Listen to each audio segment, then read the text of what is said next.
Welcome to This Week in South Carolina. I'm Gavin Jackson.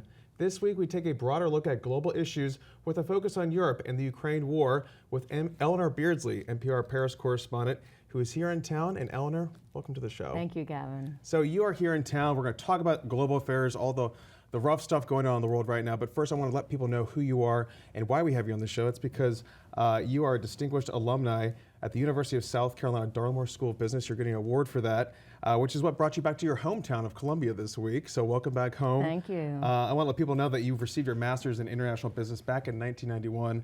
And before that, you graduated from Furman with a degree in European history and French. So how did all that education come together to get you to NPR in Paris? Oh, it's kind of a long, circuitous route. I never knew exactly what I wanted to do, but I guess I knew what I loved, and I loved history, and I wanted to be, French too, but I was never good enough. It was my minor at Furman, but I wasn't very good at it. I was like, one day I'm going to be fluent. And then, when I remember when the euro currency was coming in, I was like, I want to be a businesswoman flying to Europe, flying to France, and it was kind of a combination of that. And I came, to MIBS at the time. It was the MIBS program at Darla-Moore. And I don't say this, but people say I should say it, so I'm going to say it to you. Oh, I love this. What made me pivot? Okay, I had I actually worked at Euro Disney. I did so many different jobs. I worked in the U.S. Congress. I worked in the United Nations mission in Kosovo. But after business school, I had a job with this consulting firm. It was a very good job, but it wasn't for me. Mm-hmm. I don't know if I was, it was. Anyway, I ended up getting fired. And this I don't tell people, but somebody said, no, you got to do that. Sometimes when something like that happens, you pivot. Mm-hmm. And it was very traumatic. I was 31, something like that. I'm like, oh my God, I've just been fired, But that's kind of when I didn't go to journalism school. I didn't think about becoming a journalist, but that's kind of when it happened. Mm-hmm. And bizarrely, I was hired with a French network in Washington, D.C., a news network. And they hired me because I had worked on Capitol Hill for 3 years, mm-hmm. and there was an election coming up, a presidential election, and I spoke French, and I had worked on Capitol Hill. They wanted someone who knew politics. So that's where I kind of pivoted to journalism, and that's when I fell in love with it. It was, mm-hmm. And then I eventually, got my own radio equipment. I ended up going to visit a friend in Kosovo. I mean, so it kind of came together, but I just sort of followed what I loved. Yeah. And I was lucky, too. It was a different time, and but yeah, I think if you follow what you love, it can work out. Some good advice too, especially if you have such a career change in your early 30s. I mean, a lot of people I think that they have to have everything figured out by 25, and then here you are just doing a pivot and then becoming this institution, some would say, at NPR. No, absolutely. I mean, can you imagine if somebody says at 22, so who are you going to marry and spend the rest of your life with? No, you're going to date, right? Mm-hmm. Totally. I would have hated to have done the same job from 22 to now. I mean, I just turned 60. Wow. Anyway, but I've done a lot of different things and I'm doing what I love, so yeah. Mm-hmm. Yeah, and Eleanor, in that vein too, let's talk about foreign affairs. I mean, you are kind of like the voice of NPR on the European continent in many ways. There's a lot of reporters over there, but we hear you a lot on the air here. And I just want to ask you maybe what you tell folks when you're back home, you're talking to friends or family or other random people you meet that are like, I don't have time to keep up with international affairs. I don't know even what's going on in Congress or the United States. I don't have time to know what's going on in Europe, Asia, Africa. What do you say to them and the importance of following international news? I guess you can't follow everywhere, and I understand that sentiment a little bit. I remember not following the war in Bosnia really, and then I ended up working in Kosovo and thinking, oh my God, how did I not follow this? It is so important, so interesting. So you have to kind of pick and choose, but I think, I'm not following what's going on in Vietnam or Southeast Asia, but God, what's happening right now in Europe is just so huge. We are literally seeing sort of a repeat of, the 1930s. I'm not going to call anybody Nazis or anything like that, but we are seeing an aggressor nation that has clamped down on their own people so horribly. I mean, millions have fled Russia. People are in prison, political prisoners. It's just you can't say anything, you can't do anything. I have Russian friends in Paris, and they say it's horrible. They invaded their neighbor, and the Ukrainians have been independent since 1991, and they've really grown more towards Europe. I started going to Ukraine in 2014, and they're really not Soviet-minded like in Russia because they were sort of always the little brother in the Soviet Union and they always kind of wanted their independence. So the people, they're really Western-minded. They're like us, and I sort of saw what was going on in 2014. These town halls were being taken over after Maidan, that revolution in Kyiv where Ukraine had signed an agreement with the European Union, and their president, who was basically a puppet of the Kremlin, Putin made him cancel it to sign an agreement with Russia. And the Ukrainians were like, no, we want to be with the European Union. It was a trade pact. It was an economic. And that's how it all started. And then I was in the East where there was confusion, and people would ask me, why are you supporting the fascists? You know, because there was propaganda saying the fascists are back, you know. And I was like, wow, this is crazy. And we watched town halls being taken over. Sometimes it would just be drunk guys with masks on. It was just crazy. And if you were to tell me that that would have turned out into what it is today, I just couldn't believe it. And I was actually, Gavin, in Ukraine when the invasion began, and I didn't believe it until I saw it with my own eyes. Because I thought, I remember telling my husband, he's not going to invade Ukraine. That would be like if he invaded Paris, you know? And I was in my bed in Kharkiv, getting ready. We'd been in the Donbass, getting ready to drive back to Kyiv the next morning, and my husband calls me from Paris, and he says, where are you? Because CNN is saying that Putin is going to invade Kharkiv tonight. And I'm like, well, I'm in Kharkiv. I was like, oh my God. And then I got dressed, laid in my bed. It's like 4 in the morning. I'm watching a woman walk her dog. I'm like, you know. And then I saw on my phone, Putin announces a special military operation with several news outlets. And I was like, and I look out the window and I saw the explosions. And at that moment I said, oh my God, it is going to happen. And I felt so far flung. I was like 20 miles from the Russian border. I was like, get me out of here, you know? I was going to say, I mean, you were talking there, February 24th, you were right there on the ground more than 2 years ago, and we're still, this war is still going on the continent. What did you do in that moment? I mean, you just gave us a good little recount there, but how did you decide whether to stay or where to go, what to do? I mean, it was a very difficult time. There was, you know, hard to understand what was going on. It was. So NPR actually had a plan. And we had a safe house that everybody was supposed to go to because we had correspondent in one in Odessa, some people in Kyiv.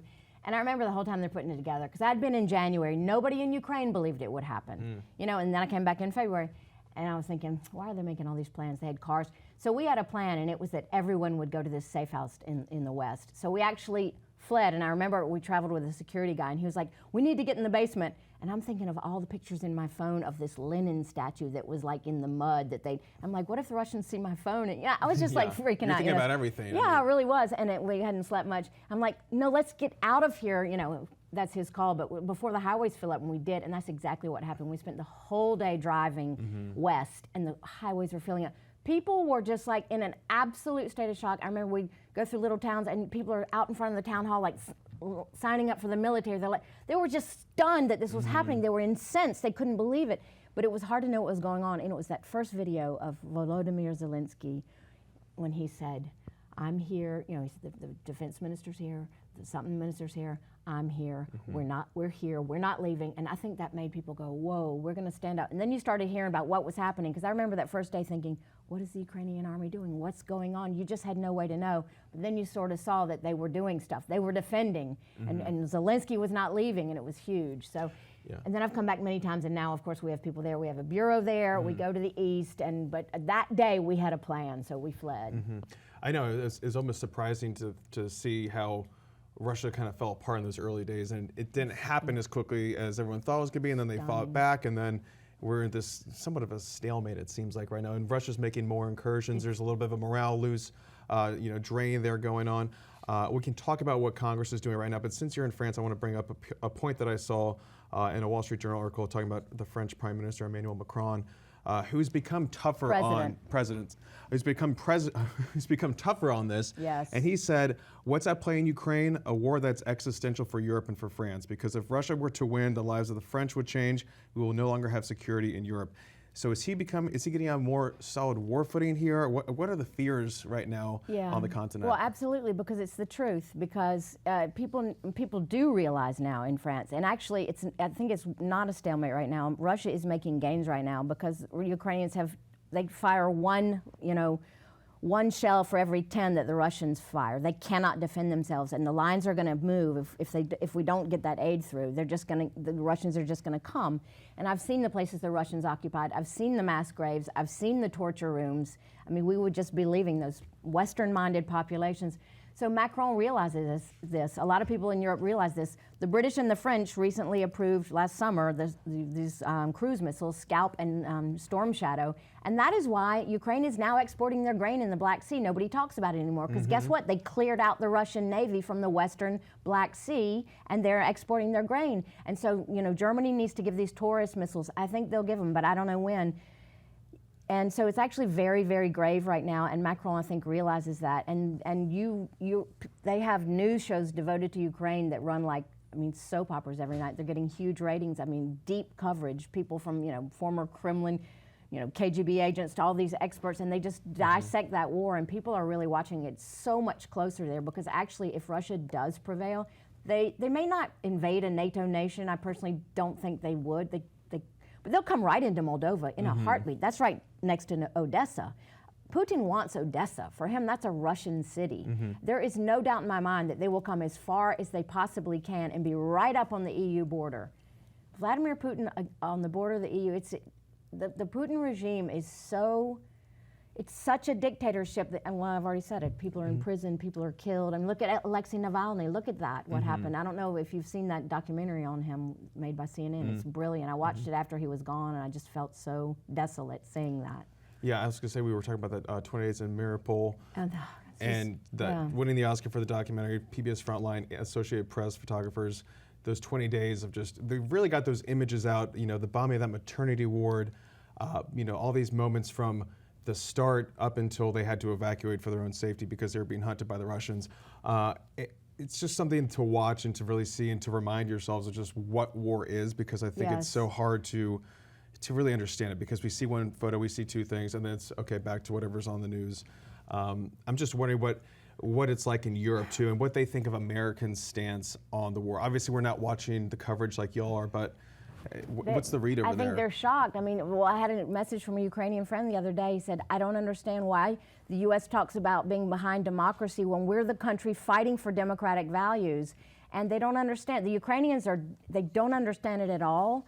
And the Europeans are like shocked too, but they're getting ready. They're like, what if that aid doesn't pass? What if Donald Trump wins and he doesn't support Ukraine? And there is a feeling in Europe that we've got to be ready to support Ukraine. Macron was talking about not just, supporting and talking tough, but also even mentioning getting folks closer to the border, maybe NATO exercises and such, maybe even getting closer to Ukraine. And that could actually turn into something more. If you had troops in Ukraine, then there's a missile hit, and then it could spiral into something else. Yeah, of course. I mean, when he said troops on the ground could not be ruled out, a lot of people went wild, but he did not backtrack. He stood by it. And that is what could happen. If we let this regime, this Putin regime that is a torturous regime that has no respect for human rights, just roll over the continent like that, I don't know where it's going to go. I mean, we fought Hitler for the same reasons. It was an autocratic, torturous regime killing people. It's kind of the same thing. I'm not comparing the two. It's not an exact comparison, but this is like a very clear fight. And those delays in funding and equipment to Ukraine has also kind of set back the counteroffensive last year, and now we're in this tough spot with morale. But we did see on Wednesday House Speaker Mike Johnson unveiled his three-part plan for foreign aid, which mirrors the Senate package, that $95 billion foreign aid package that's been in the House for 9 weeks now. We're now just getting to it. Johnson aims to provide more than $26 billion for Israel, $61 billion for Ukraine, which would also include money for weapons and restocking, replenishing those stocks, as well as advanced weapons, and to also bolster Ukraine aid oversight. There's also money for the Indo-Pacific. So we're going to see that play out this week. This is Wednesday, we're recording this. I'm just wondering what message that might send. Now, we're talking about maybe there was this wishy-washy message from the West. Now you're seeing this actually maybe go through. Do you think that's going to make a difference? Oh, God, yes. It's going to make a huge difference on the ground physically. I mean, the weapons will be coming through, the munitions that they need. They don't have any ammunition. They literally cannot fight back. And also, on a morale booster. It's going to be huge. It's going to be, is it going to win the war immediately? No, this is going to be long-term support, because Putin is not going to give up. He doesn't care how many men he kills, and the Russians have not reacted. They're scared they can't even, go to Alexei Navalny's funeral, so they're not about to start protesting the war. We're really in a bad situation, but if we want to see this regime, we've got to do something. Otherwise, this regime will try to take over and just come farther and farther west. It's really an existential fight for all of Europe, actually. Ukraine is fighting for Europe, and the Ukrainians are fighting for our values. It sounds like, cliche, but it's actually true. And I don't want to add that we're not alone in this funding fight, too. There were 17.7 billion euros spent from Germany, 42.2 billion euros from America in the first 2 years of this war, but also then Macron also dedicating about $3 billion over the next decade as part of a 10-year pact with Ukraine too. So we're not alone in this. Everyone's kind of pulling more and more of their weight. They are, and they will be, I think so, in Europe for sure. I mean, are they willing to just continue spending more and more? I mean, what's the vibe? Because they used to always be a little skittish about spending too much on defense. Now it's ramping up. Well, right, because nobody could have imagined this. This is like another world war. This is crazy. I mean, nobody imagined there would be trenches in Europe. You know, that's World War I. That's not even World War II. We're looking at tanks and trench warfare. So, you know, you can't compare it to the pre-invasion days. This is a new threat and it is there, and we're going back to these war tactics. And I think there's a feeling that, you know, if we don't take care of it now, and it is not going to be an easy fight, and we're going to have to give Ukraine every weapon they need to push the Russians back. But if we don't, I don't know what Europe is going to turn into. I don't know what it's going to be. And we're going to spend a lot more, I think, down the road, and it's going to be a lot harder. And I was going to ask you, too, when it comes to what the future looks like when we talk about how this is going to play out over the coming years, can you even have a peace deal where Ukraine gives up part of its land to Russia to end this? Or is that just going to fester into a future war at some point down the road? I mean, you know, people say, I mean, personally, I think Putin would only rearm and try to reattack. He would just use that time, and that's what Zelensky says. I don't know. That's up to Ukraine, we say. But I think it's just a betrayal if we you know, sit down and they give away their land. The bully comes in, destroys your house, takes your land, and you give it to him just to be in peace. And they won't be in peace, because I think that Putin has not given up his dream of having Kyiv and having Odessa, which is a very far western city. And so I think that's very dangerous. I mean, when you know, when you look at the Putin regime, I don't see how this can end in any way except for the end of that regime. Honestly, there's got to be a change. But this is a huge, huge fight. And when I see people, they don't even understand the stakes. That makes me really want to, I mean, how can people say, we don't have any business supporting Ukraine? That makes absolutely no sense. That would have been like saying, we have no business supporting Britain and France, you know, against the Nazis, honestly. When it hasn't been 40 years since the Berlin Wall fell and the Cold War was going on. I mean, how does that... For your generation, I mean, you saw that, you've lived it, and now here we are, and it seems like everyone's kind of shifted their tone, and it's not a concern. It's gobsmacking. Yeah, no, I know. How did that change? How did that happen? I don't understand it. I mean, these are our values. This is exactly our war. These are the people that, the Cold War, that's what we did. We armed for a certain enemy. This is that enemy, and they're even worse than, a lot of people say it's worse. Putin is just... Well, I want to add to that, too, because nowadays we have more misinformation as well. We saw a report from the Washington Post this week citing a classified Russian report that the country is seeking to subvert Western support for Ukraine, kind of what we're talking about, and disrupt domestic politics in the United States and Europe through propaganda and supporting isolationist and extremist policies. So it seems like that's kind of at play right now with this war of disinformation. Is that the same in Europe? Are we seeing it maybe shift more to the right, too, when you look at Germany and other places like Hungary? Yeah, oh, absolutely. Well, yeah, there's some... Well, the far right is gaining in certain areas of Europe, and the Kremlin is definitely doing all of their disinformation to stir this up. I mean, I can give you an example.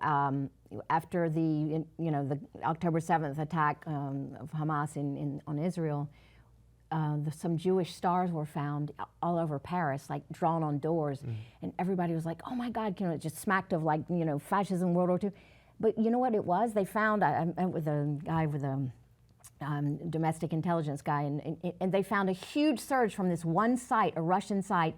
Anyway, these stars, the people were caught, they were from Moldova, hired by Russia to come do that. You see, that's a disinformation thing, because France has actually the largest Jewish and Muslim population in Europe. So they wanted to stir up that pot, you see, and make the Jews feel insecure and make the... You know, that's what they're, and so they actually caught them. They found the links to the Russian websites, and it was the Moldovans doing it. And they said, "Oh no, we thought, you know, we're doing it in the middle of the night because we thought it was a good thing to do to make the Jews feel good." You know, it's like, no. Yeah, so yeah, there's a lot of disinformation going on. And I told you, after this maternity ward was bombed in Ukraine, I actually was at the Russian embassy where the Russian ambassador showed the pictures of what he said was the model, the Instagram model with her fake belly, because it was a scene, it was a set that the Ukrainians had staged. That didn't actually happen. They didn't hit a maternity clinic. They didn't fire into apartment blocks. He actually said that, and I think something about sitting in the West, being in Paris, and hearing an ambassador say that, it was so surreal. I thought, we're not playing with the same tools. They're not using the same toolbox. Completely different. It's just completely different. It's another world. Right before our eyes. And if you watch that documentary... right before our eyes. I mean, it shows it right there, clear as day. It's shocking, and I've seen it myself. I've seen apartment blocks just shattered. It's in mass graves, and it's horrible. And we also talk about NATO. Of course, NATO is now stronger than ever, it seems like, because of this. We're going to see a change in leadership, too, later this year. But When it comes to, I'm going to switch really quickly to American politics and what Europeans think about that, because I just asked you about the perception on us with this war. But what are Europeans following when it comes to the 2024 presidential race now that we have our presumptive nominees? I mean, they're following it for sure. I mean, yeah, kind of. I mean, yeah, is Trump going to come back, and is Biden going to be able to do it this time? It's all about that, and they're watching very closely because they know although Trump is unpredictable, but I guess, wasn't really believed he would come last time he did. They saw what happened.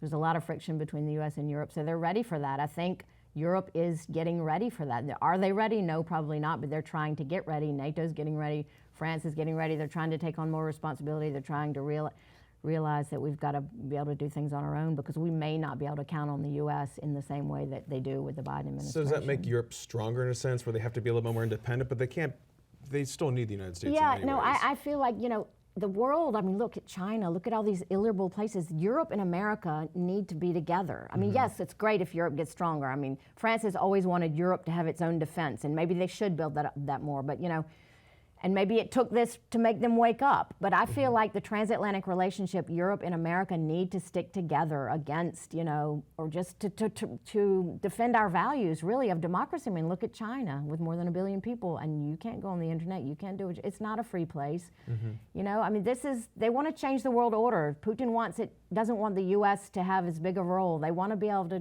control. They're taking over French, interests in Africa and spreading disinformation, and it's just two different worldviews, and that America and Europe share the same values. They really do, and so we need to stay together. And if this funding doesn't go through in the Congress this week or sometime soon, I mean, that sends a different message to Russia than it does to Ukraine, than it does to China, than it does to Iran. Oh, absolutely, and don't think that we're going to stand up for Taiwan if we can't even stand up for Ukraine, because Taiwan is halfway across the world, a lot farther than Ukraine, and Ukrainians are Europeans who are our closest allies, so if we don't even protect them, I don't see how China could take, we're not going to protect Taiwan, and nobody will take us seriously, and Ukraine will be in trouble if we don't pass that aid.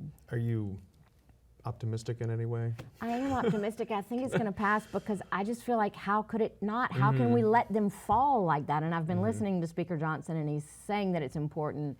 But I fear some rogue members of Congress who don't seem to know the history, and they don't seem to know what they're talking about. I don't understand this. It seems like they hate President Biden so much that anything that President Biden wants, they don't want, just automatically. It seems like half of it is that. I just don't understand it at all. And a quick pivot now, we have about 3 minutes left, and we can talk about something a little bit different than Ukraine and European politics, but the Olympics coming to Paris this summer. You've probably been seeing all the fun construction and all the delays and everything that's going on in Paris right now. We just saw that the Olympic flame was lit this week in Athens, and it's going to make its 3,000-mile journey to Paris by July 26th. Is Paris ready for its big close-up? Well, they say they're going to be ready. There is a lot of construction There's still. always that lead up to the Olympics. Everyone's a little skittish. Yeah, it is. It's kind of like, oh my God, we're just a couple months away, and just like, I don't know how many people are coming, hundreds of thousands, millions. I don't know. The fear factor, I guess, is after seeing this terrorist attack in Moscow, there is people thinking, how can you make an opening ceremony on the Seine River that's outside secure? And then the funnier, well, it's not funny, but like they want to have swimming events. They were going to swim, but now they can't because there's contamination again. It's always back and forth. No, I did a story on it. It's because the sewers in any city, when the sewers fill up, they have to spill over somewhere. And that's what happens. And they've built these massive receptacles, but it's not 100% guaranteed if it rains for like 10 straight days. So those two things are sort of. But no, I think it's going to be, I've seen a lot of great new stuff. I've seen the new aquatic complex. It's absolutely amazing. And so I say they're going to be ready. It should be. I've seen France put on some major world events like World Cup, and it's always amazing. They do a good job, so I think it'll be great. And then also, Eleanor, while we're talking, there's a lot of back and forth going on at NPR here in America with some controversy. And I'm not going to get you to weigh directly in on it because you're not in D.C., I'm not in D.C., but we're all tangentially related to NPR, you more so than us. But when it comes to coverage, when it comes to politics, what's your message to people when they have concerns about bias? And how do you approach objectivity in journalism?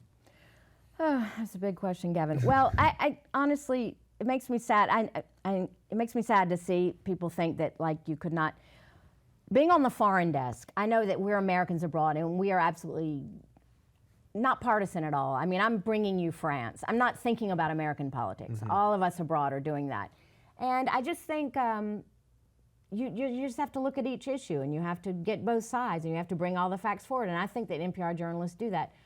Have there been efforts to have more diverse staff? Yes. Have there been efforts to do various things? Yes. Maybe they've gone too far in certain places. I don't know. But no, there's still great journalists at NPR. I don't think one person can just write a thing, pick a few examples and sum it up. No, there's great teams. I have great colleagues. I've been in the Middle East twice.